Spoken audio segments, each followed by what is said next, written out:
Hello, my name is Chris Ketzley, and I'm the Executive Director of the New York State Association of Towns, also known as NYAOT. Recently, the governor delivered her State of the State address, where she laid out her vision, thoughts, and ideas for the coming year. We've started a tradition here at NYAOT where we take the opportunity to tell you our thoughts and ideas as they relate to our member towns, and I want to share our agenda for this coming session with you here today. There's no question that the state is dealing with an affordability crisis. Housing is out of sight, property taxes are too high, and energy costs are starting to soar. These are just a few of the issues facing New Yorkers. Our towns are facing similar issues. The cost of providing critical frontline services continue to climb. Mandates continue to mount. And required expenses such as health insurance premiums are spiraling out of control. All of this leads to an affordability crisis for local governments, and that leads to more fiscal stress on the taxpayer.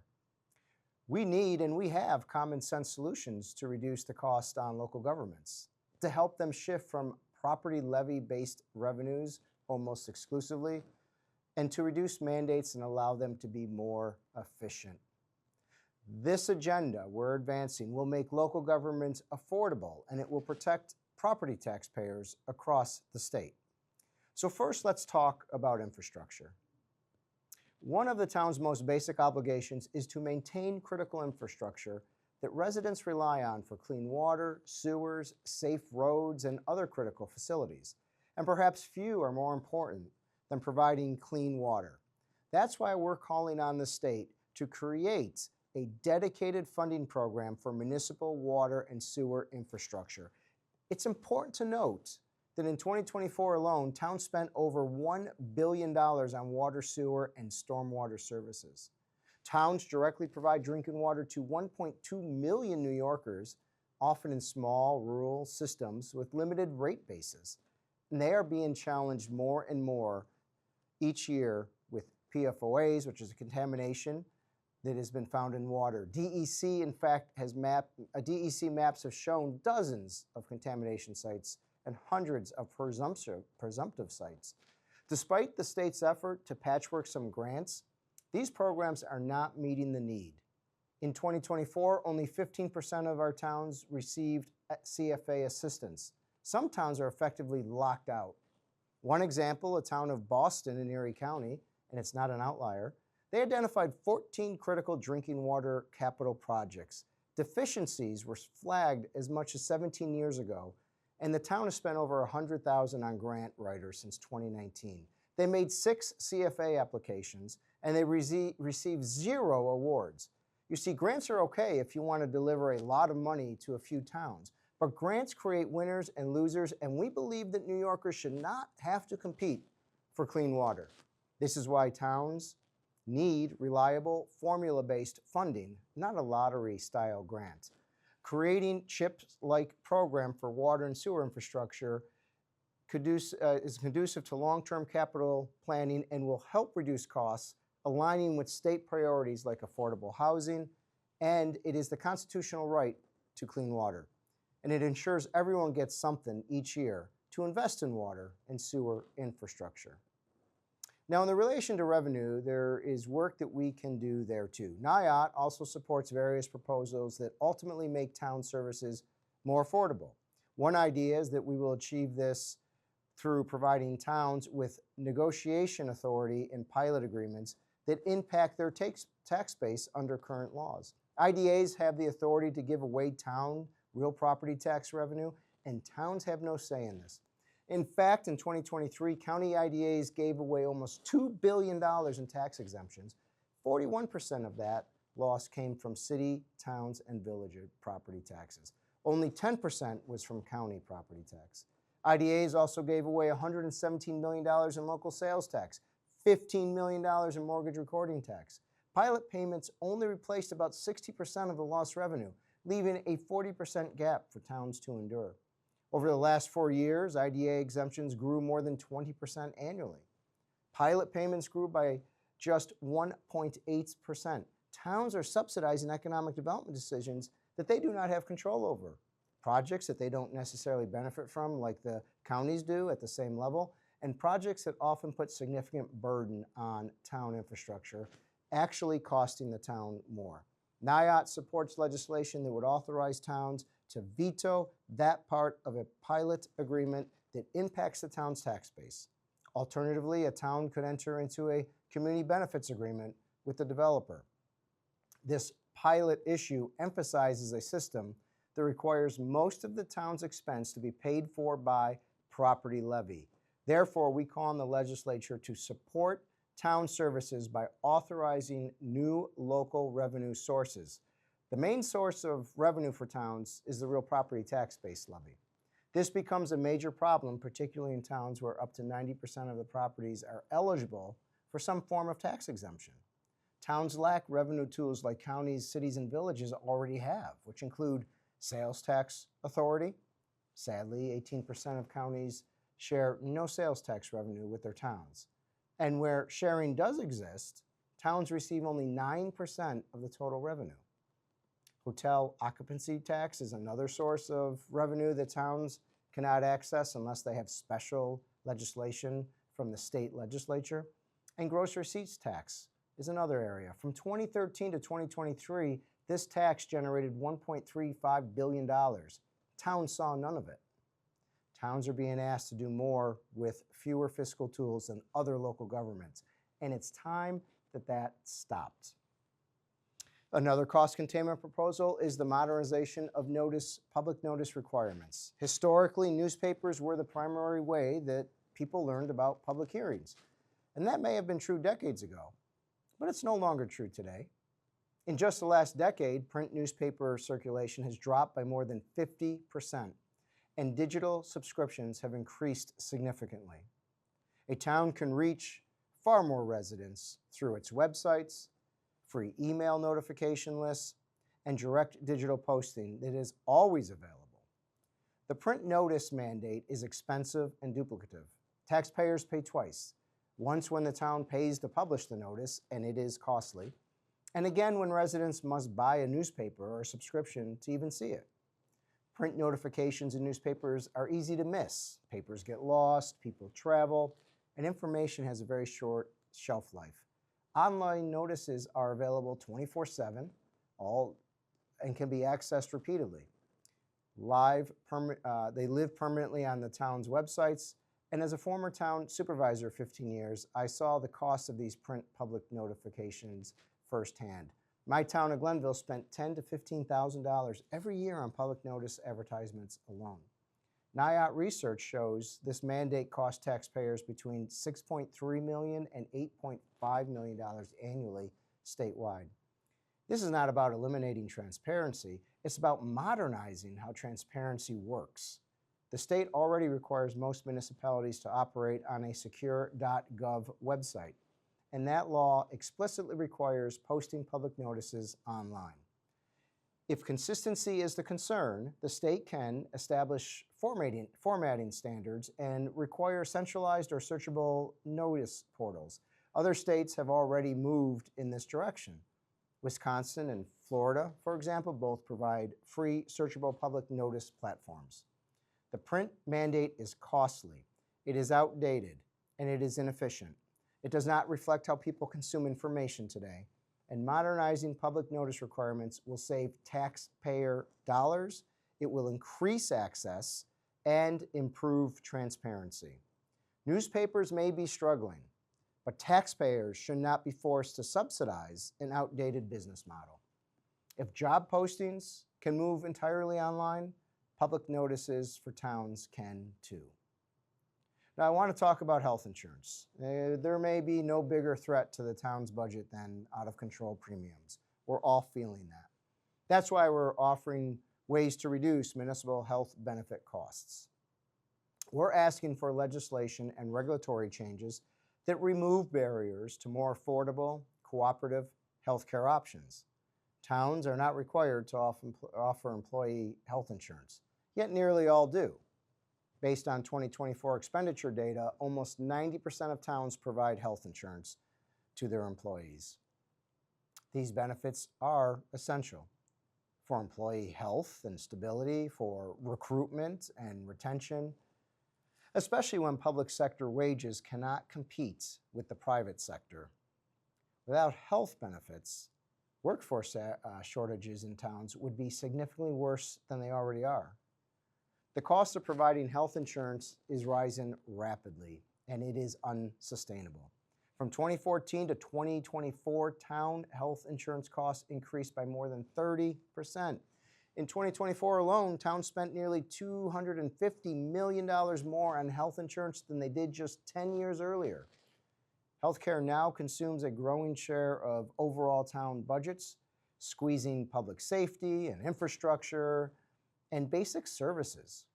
New York has 933 towns. Only a handful are large enough to self-insure.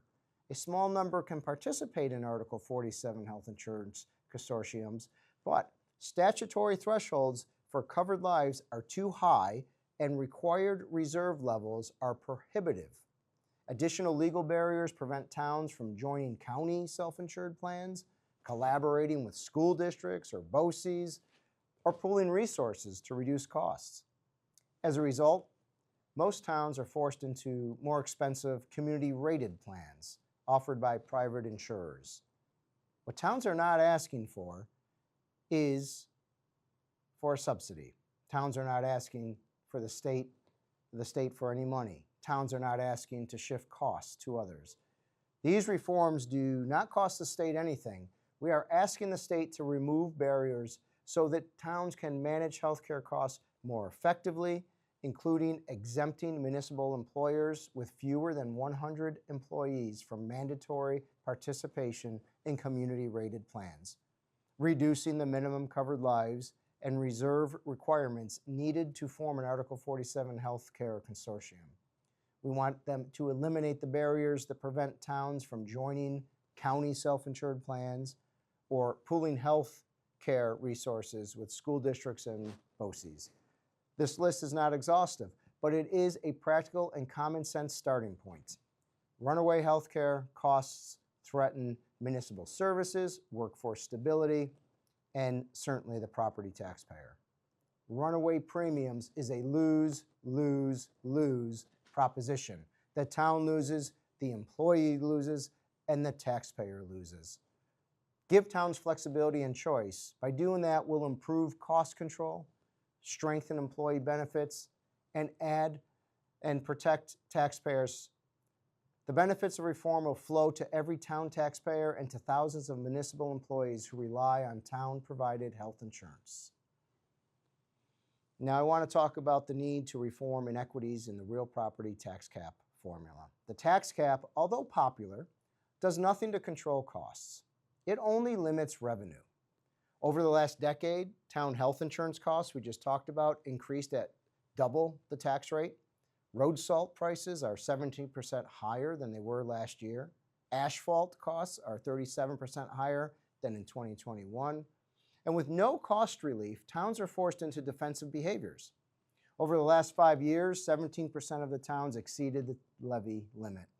And now more have passed preventive overrides to avoid catastrophic errors. In this formula, a single math mistake can result in a mandatory budget cut the following year. There are straightforward targeted modifications that would improve fairness and functionality without undermining fiscal discipline. One clear example, for example, school districts may exclude infrastructure and capital costs from their tax base because those projects are subject to voter referendum. But towns are not afforded the same exclusion, even though nearly all town capital projects are subject to voter approval. Town capital projects face comparable oversight through bonding referendum, reserve fund approvals, statutory requirements under the current general municipal law. And despite this parallel, towns must still count voter-approved infrastructure costs against the cap. Towns should receive the same infrastructure exclusion already available to the school districts. This reform would recognize voter oversight already in place and respect it. improve equity across local governments, and preserve the CAP's original intent. Make the CAP fair, exempt capital projects, and encourage more investments in our infrastructure. Another area that is a huge challenge for towns is workforce development. A recent NYAOT survey found more than 2/3 of towns struggling with workforce development. And we have common sense solutions to make hiring easier and more efficient. One of them is to raise the cap on retiree earnings. Under current law, municipal retirees face pension penalties if they earn more than $35,000 per year working for a local government. This cap is outdated. It has not kept pace with inflation or the realities of today's labor market. The result is perverse. Experienced professionals are willing to help. Towns desperately need that help. But the law, of course, discourages them from returning to service. Our proposal is to raise that cap to at least $50,000 and pegged to inflation. Increasing it to $50,000 is modest, but it would expand the availability of workforce immediately. It would avoid new mandates or long-term obligations, and it would preserve pension integrity. There are other benefits too. Retirees offer a unique value. Minimal or no training is required. Ability to work part-time or on a project-based basis. And immediate expertise is essential service. For towns watching every dollar and trying to stay under the tax cap, this is far more cost-effective than long-term recruitment cycles, hiring consultants, or leaving positions vacant. The precedent already exists.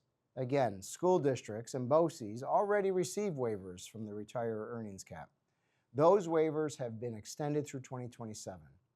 If waiving the cap helps schools attract and retain workers, towns should be treated the same way.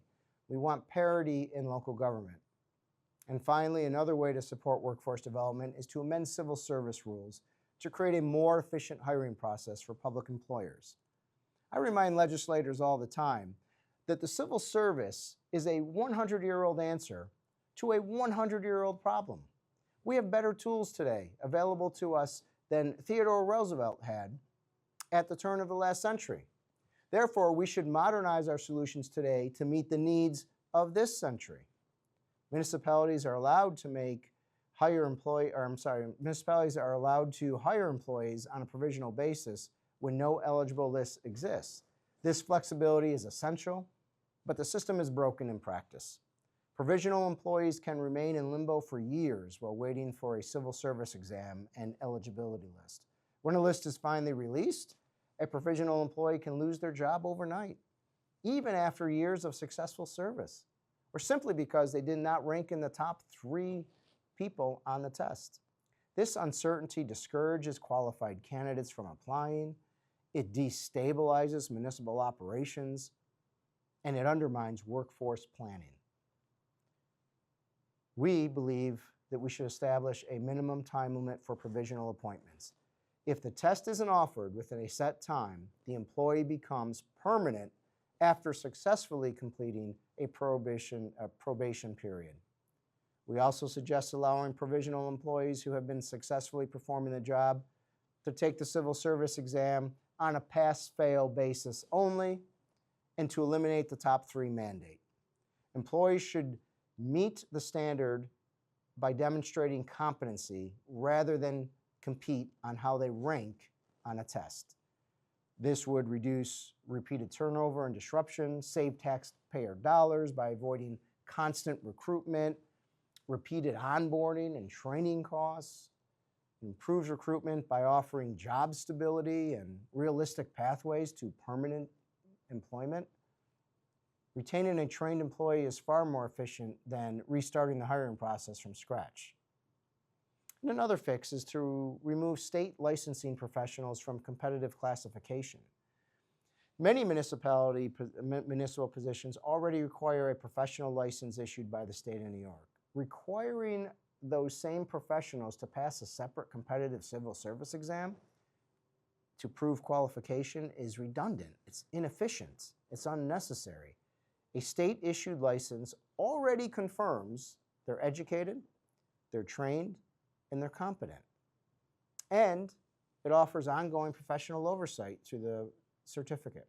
We propose removing professional licenses by New York State from the competitive classification, and we believe that we should treat state licenses as sufficient evidence that a candidate meets the minimum qualifications for a position. This speeds up hiring for hard-to-fill professional roles. It expands the applicant pool, reduces administrative delays, and better allows municipalities to compete in a tight labor market. Bottom line, these reforms do not weaken merit and fitness principles. They modernize civil service rules to reflect today's labor market, existing professional standards, and the realities facing local governments.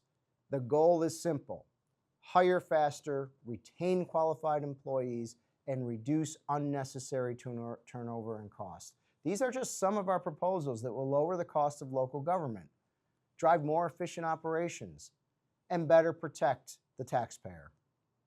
You see, we all agree the cost of delivering critical services under the old model is no longer sustainable, and we need to enact bold yet common sense reforms to bring down costs, ease regulatory burdens and mandates, and to think differently about how towns fund their budgets. When we talk about New York being unaffordable, everyone talks about housing and energy and health insurance premiums and labor costs. But we need to be honest. The affordability crisis in New York is also driven by the high property taxes, and that's driven by the state's burdensome mandates, their old and outdated practices, and by their unwillingness to make infrastructure investments and their inability to allow local governments to diversify revenue streams. We need the state to unshackle towns and allow them to be as efficient as they can be. Our towns and their leaders are among the most innovative thinkers in any level of government. They know how to deliver the frontline services. They know how to protect the property taxpayer, and they know how to make local government affordable again. We need to just get the state to join us and enact this common sense agenda. We at the association will continue to work tirelessly on your behalf, and we will continue to advocate for our members and the over 9 million New Yorkers that they represent in 933 towns across the state. Thank you.